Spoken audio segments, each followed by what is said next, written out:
Će naša zemlja do kraja ove godine postati kandidat za ulazak u Evropsku uniju, da ćemo do kraja ove godine ukinuti vize za naše građane i da do kraja mandata proevropske vlade, koje će biti dobijen 11. maja, ćemo ući u Evropsku uniju. Ja sam u to duboko uveren.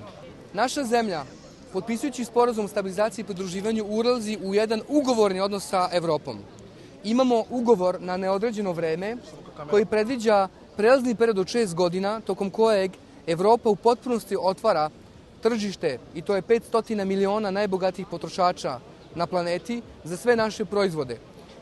Tamo i gde Evropa zatvara sopstvene granice za zemlje koje nemaju ugovorni odnos sa njom, a to se tiče prevashodno poljoprivrede, mi imamo velike pogodnosti.